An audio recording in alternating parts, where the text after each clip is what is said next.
My name is Ben Reppond. Today is September 20th, 2023. Welcome to my YouTube broadcast. Yesterday I did a piece, I featured the strike at the auto plants with the United Auto Workers. And so I'm going to play, I had three pieces. I'm going to play one of them now because I consider that to be a highlight of last week, is the auto workers strike, in my opinion. And the implications of it are significant because they've already gone on strike, and if the strike continues for just 10 days, that costs the U.S. economy $5.6 billion. So cars are everywhere. They're in all countries in the world, but in the U.S., we love our cars.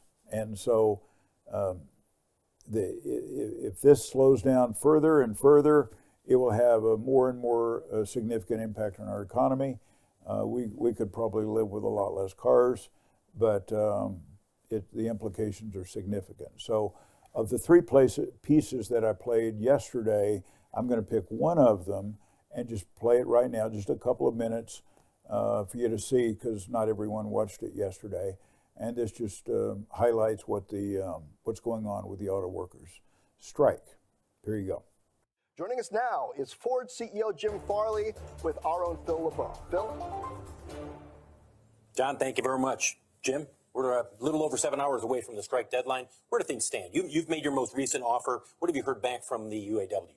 Well, everyone imagines we're in some room squirreled away doing this final negotiation, and that's what we would love for the last 2 weeks. But nothing's going on. We've received no counteroffer from Shawn Fain in the UAW. Nothing at all? No. How frustrated are you with this situation? Well, we've never seen it before.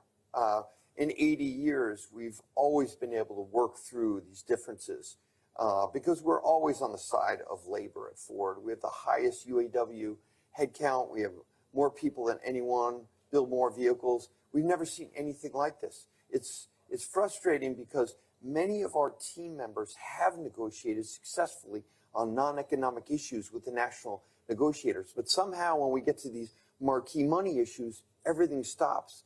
And it's a mystery. We've been putting contracts and negotiating with ourselves since the 29th for 2 weeks. And we still have not had any kind of counteroffer for all those major things. And we're on the eve of one of the largest strikes in our history. Do you believe Shawn Fain is truly negotiating in good faith, or do you think this is a case of he's not even giving you a counteroffer here? He's made a decision. We're going on strike. Well, I think he's certainly planning. When I saw Facebook Live, he didn't even acknowledge our offer that Bill Ford, the chairman of the company, made 2 days ago until last night, and we still have not gotten an offer. I don't know what Shawn Fain is doing, but he's not negotiating this contract with us as it expires. But I know he's busy planning a strike. We don't want it. I know he thinks this will be a historic strike with all three plants, all three companies. But we want to make history with a historic deal. We have talked with people familiar with their plans in terms of what they might announce tonight. Livonia, your transmission plant, really the bread and butter in terms of putting the engines and the vehicles, everything together. That's going to be hit, according to what we understand. What would that do? What kind of chaos would that cause for your manufacturing? It's enormous. For a engine, transmission, or stamping plant, all the downstream assembly plants would be affected within hours or days. And what most Americans don't realize is that although that would disrupt the manufacturing and the assembly of vehicles, many of those workers may not be eligible for the strike fund or for even unemployment. So at a personal level, our employees get hurt. So how quickly would you have to potentially lay off people from a final assembly plant because you're not getting transmissions in, and therefore there's no production? Well, within hours or days, depending on the plant and how much float we have, we'll have to shut plants, assembly plants, hours or days. Quickly put in some perspective. The offer that they have, what they're demanding relative to where you are right now, how much damage would that do to the bottom line if you were to say, sure, we'll give you 40%? If we signed up for the UAW's request, instead of making money and distributing $75,000 in profit sharing in the last 10 years, we would have lost $15 billion and gone bankrupt by now. The average pay would be nearly $300,000 fully fringed for a 4-day work week. There is no way. Per employee, per UAW employee. Yeah. This is our fully tenured school teacher in the U.S. makes $66,000. Someone from the military or fireman makes mid $50,000. This is 4 or 5 times, 6 times what they make. There's no way we can be sustainable as a company. That's why we put our proposal in 2 weeks ago to say, look, you want us to choose bankruptcy over supporting our workers? Here's our proposal. Let's work through this. We've heard nothing. Now I will go into the dashboards, which give you a high-level view of the markets. And beginning with the equity markets, well, the equity market plus the long-term treasury bond for the U.S. and foreign markets. The yellow box has the results for this past week. The pink box has the results year to date. As you can see, the results for the past week are mixed. Some positive, some negative. What's interesting is if you look at what is what, there are of the top 5, there are 4 of them that are negative. Those are all U.S. markets. Now they're slightly negative, so they're barely negative. But all of the U.S. markets were negative. The 2 green ones are the foreign markets, the developed markets and the emerging markets, and those are both positive, actually pretty nicely positive. And then at the very bottom, no surprise, treasuries, bonds, long-term treasuries down, continue to go down. And then when we go over to the pink box, you can see there are two indexes that are strong, and then 4 that are barely strong, they're weak, and then treasuries negative. And then to the right of that, you can see from the red dot and the green dots which ones are above their 20, 50, 100, and 200-day moving averages. And there were 9 total that were green last week, and there are 9 this week. That, just using that number, gives me a general indicator that from a macro standpoint, it didn't change that much. When we break the S&P down to its 11 sectors, the component parts of the S&P 500, again, the yellow box covers the last week, pink box year to date. So in the yellow box, you can see there were 4 of them negative, 1 was neutral, and the rest were barely positive. When we go over to the pink box year to date, again, 2 sectors very positive, technology and consumer discretionary. And then you have 6 that are slightly positive year to date and 3 that are slightly negative. There were 21 green dots this week. There were 20 last week. Again, that tells you not much change. When we put it on a chart, an 18-month chart for the S&P 500, you can see since the 1st of October, generally speaking, the S&P 500 has gone up, a lot of up and down. And you see the little tick down at the end, that's the last couple of weeks where it's moved down. Then we will isolate the last 4 weeks. Now, the last chart was a weekly chart. This chart is a daily chart. So any move up indicates a one-day move. And that would come from primarily from a blank or kind of a hollowed out candlestick. That would indicate going up from the bottom to the top. When it is a solid candlestick, going a red candlestick, that tells you that it was a down day. So we've had, during the last 4 weeks, generally speaking, it's gone up some, but there has been a lot of up and down. Some nice up and some down. A lot of, in my opinion, an indecisive market. So this is the relative strength chart for the S&P 500, showing growth stocks and value stocks measured by SPY-G and SPY-V. SPY-G is the growth, and that's the numerator, and SPY-V is the denominator. If it goes up, that favors growth stocks. If it goes down, it favors value stocks. You can see from the beginning of 2023 at the bottom of the chart that it's generally speaking gone up, which tells you over that period of time it is mostly favored growth stocks.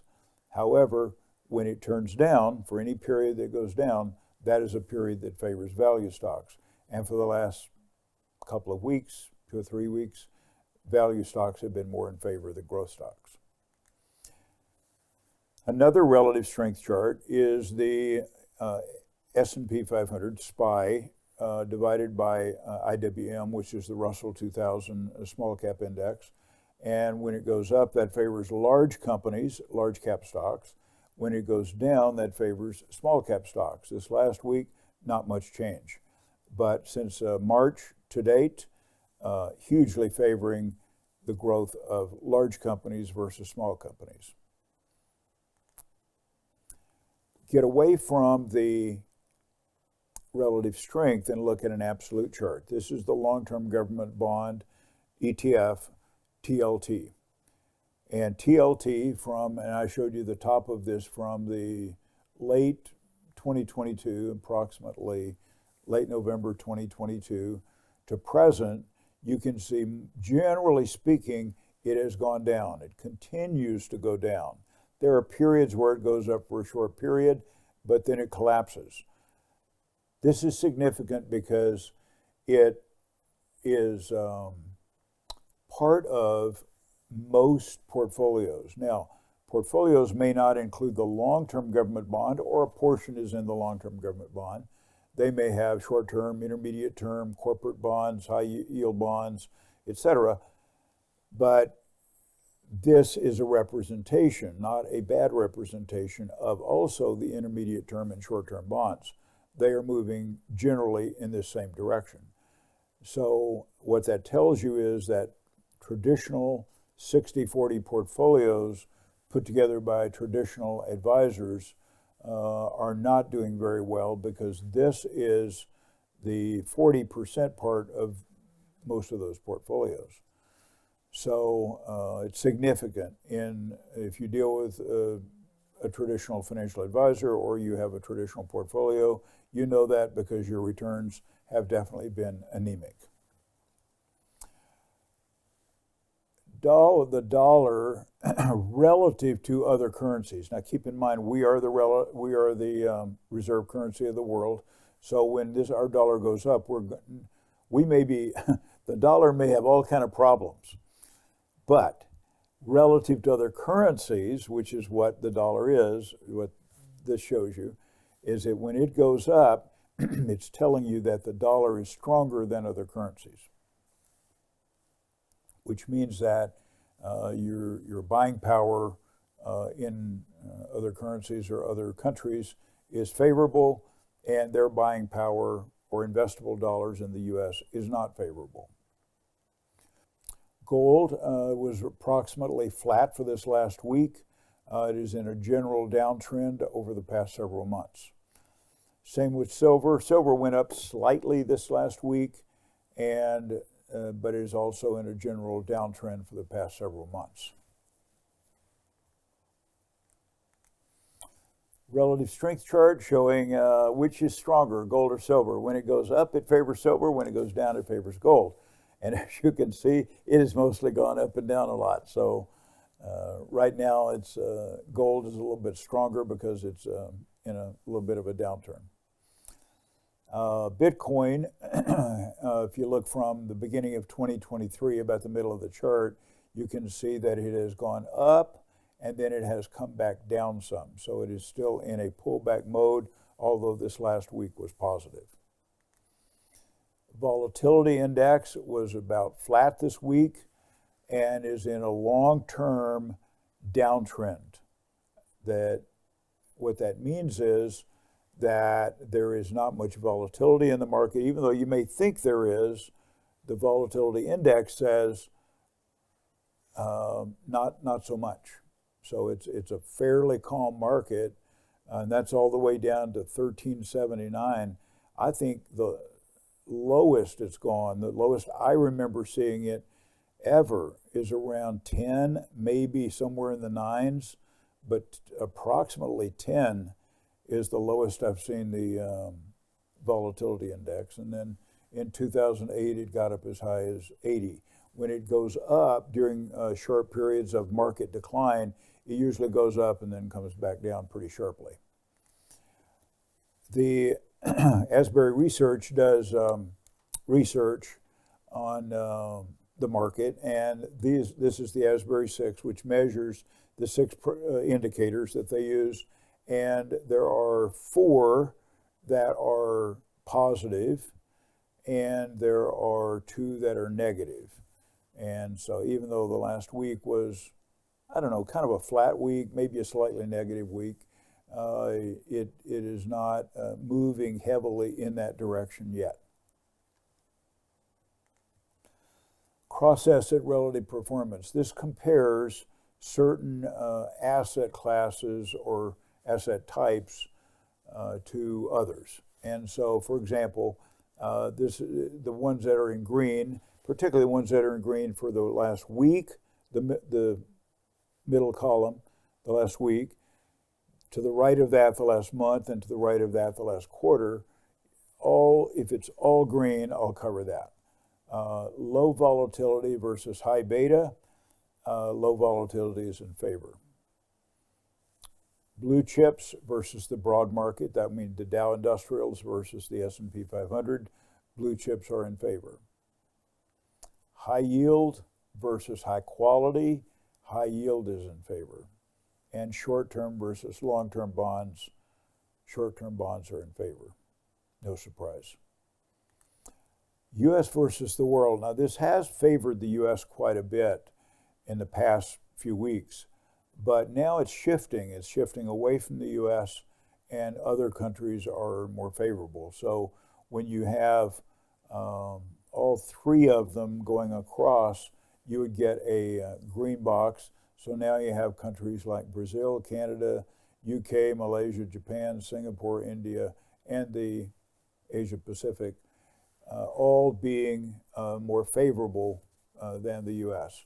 Over in the far right, the last quarter, the U.S. is still in favor in a number of cases, but in the last week and the last month, it seems to be moving away from the U.S. Gold and silver. The price of gold as of Friday was $19.27, which is no change from the previous week. Silver is $23.13. That's a spot price. Does not include the markup. $23.13 per ounce, which is a slight increase over the previous Friday, with a 83-to-1 gold to silver ratio. And that favors the buying of silver because it tells you basically gold historically is at a fairly high price relative to its counterpart silver. A monster box of silver, which is 500 silver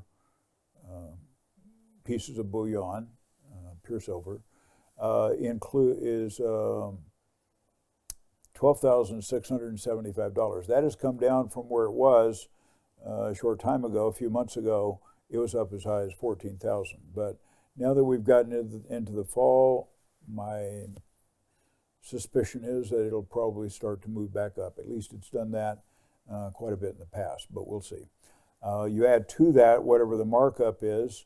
If you buy this, you might want to find out if you find out what the price is for a monster box or a sleeve or one or whatever you buy it in, then you just compare that to the spot price, and the difference is the markup.